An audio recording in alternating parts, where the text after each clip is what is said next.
Presiden Jokowi Juli ini belum berkantor di IKN karena fasilitas yang belum siap. Jokowi juga mengungkap rencana pemindahan ibu kota, kemungkinan Kepresnya akan diterbitkan Presiden mendatang, Prabowo Subianto. Bagaimana kelanjutan pembangunan IKN dan seperti apa komitmen pemerintah mendatang terhadap pembangunan IKN?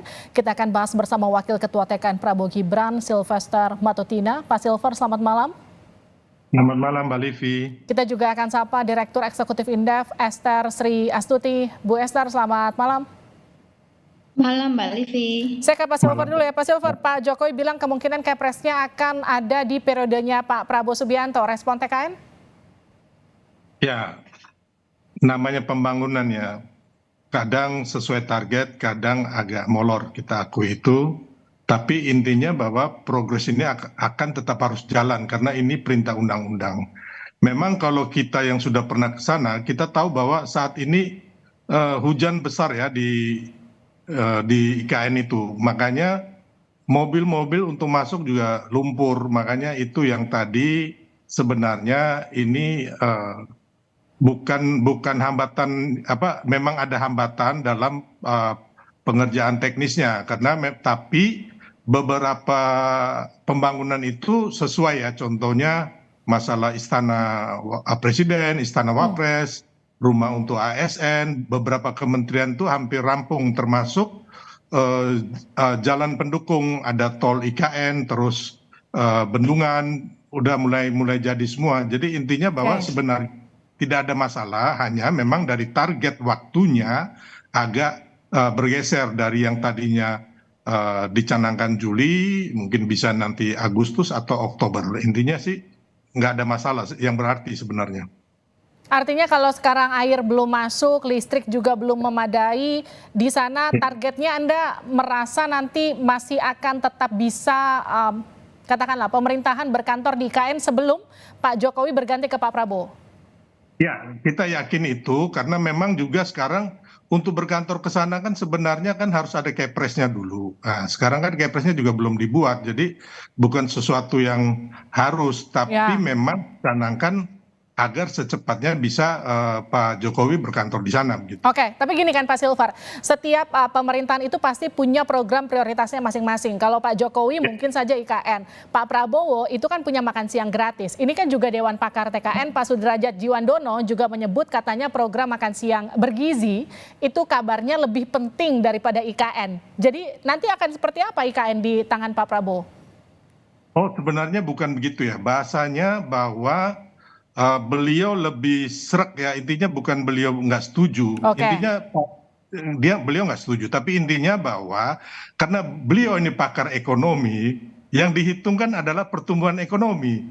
Padahal harus kita sadari semua rakyat Indonesia bahwa pembangunan itu harus berkeadilan gitu loh, harus kita menciptakan jangan pembangunan itu hanya di Jawa yang penduduknya aja udah 56% dari Indonesia, ekonominya 58%. Jadi harus kita bagi kepada daerah di luar Jawa. Jadi kita harus Indonesia sentris. Itu yang kadang-kadang pengamat ekonomi lupa di situ. Pemerataan pembangunan, saya ke Mbak Esther. Mbak Esther, jadi kalau bicara soal dua program utama yang punya anggaran besar, IKN, makan siang bergizi, mana yang lebih penting? Kalau saya melihat dari fiskal budget yang sekarang ini, saya lebih memilih makan siang bergizi ya, karena itu akan mengenerate kegiatan konsumsi ya, sehingga kita tahu bahwa salah satu faktor yang mendorong pertumbuhan ekonomi ya itu adalah konsumsi rumah tangga gitu, Mbak. Baik, tapi kan juga pembangunan IKN itu sesuai dengan amanat undang-undang, ini juga tetap harus diteruskan. Jadi mana kalau kita bicara skala prioritas pemerintah mendatang? Kalau menurut saya dalam kacamata saya sebagai akademisi sekaligus sebagai peneliti, saya tidak milih keduanya gitu ya. Kenapa? Karena memang PR besar kita itu bukan pindah ibu kota dan bukan makan siang gratis. PR kita adalah yang sangat krusial untuk diselesaikan adalah human resource development untuk bisa mencapai Indonesia emas, generasi emas gitu. Nah, selanjutnya adalah mengakumulasi modal dan transfer teknologi dan inovasi. Itu kalau pengen mendorong pertumbuhan ekonomi dengan cepat dan lebih long term ya. Kalau tadi soal pemerataan pembangunan seperti yang Pak Silver sebutkan seperti apa? Memang benar, saya sepakat dengan Pak Silver ya, tentang ketimpangan ekonomi, ya sekarang pembangunan ekonomi heavily in Java Island gitu ya. Namun demikian tidak serta-merta kita harus bangun ibu kota baru gitu dan kita pindah ke sana. Untuk pembangunan fasilitas publik itu bisa di luar Jawa lebih banyak ya, untuk misalnya akses untuk listrik ya, karena di saat Indonesia merdeka sekarang di beberapa daerah remote area di Indonesia itu masih ada masyarakat belum berlistrik ya. Jadi kalau misalnya ada pembangunan pembangkit listrik di remote area itu akan sangat membantu ya mengenerate ekonomi mereka. Anak-anak bisa belajar pada malam hari, kemudian ibu-ibu rumah tangga atau sebagian masyarakat bisa generate income dengan usaha mereka gitu ya, misalnya bikin kue atau apa gitu. Nah kemudian di sisi lain juga bisa akses internet lebih banyak sehingga dunia ini tanpa batas. Jadi mereka bisa menembus pasar tidak hanya di daerahnya dia sendiri, tetapi antar kota, antar provinsi, antar negara bahkan demikian, Mbak. Jadi bukan bangun ibu kota. Saya ke Pak Silver. Pak Silver, ini kan kalau kita bicara soal beban anggaran kan sama-sama besar ya antara IKN juga makan siang bergizi. Kalau dari TKN sendiri melihat beban IKN, warisan IKN dari periode Pak Jokowi ini sebagai warisan beban atau justru sebagai keuntungan bagi pemerintahan Prabowo Gibran ke depan karena punya ibu kota baru?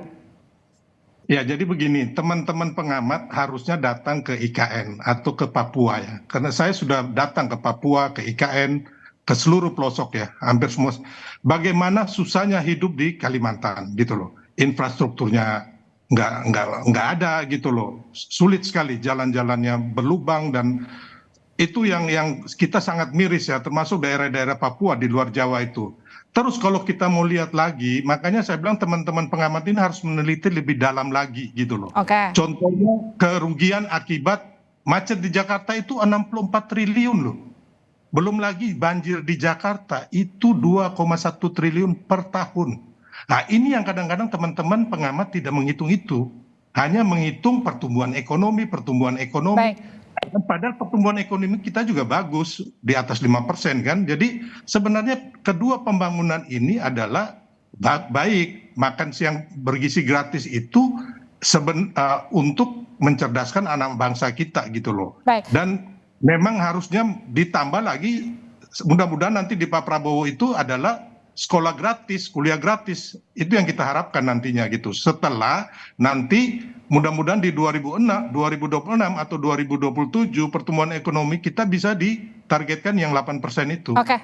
Terima kasih Pak Silver, terima kasih Mbak Esther sudah bergabung di Sapa Indonesia Malam. Kita nantikan nanti progres IKN ke depan, kapan Kepresnya kemudian akan keluar. Terima kasih sudah bergabung di Sapa Indonesia Malam, sehat-sehat selalu.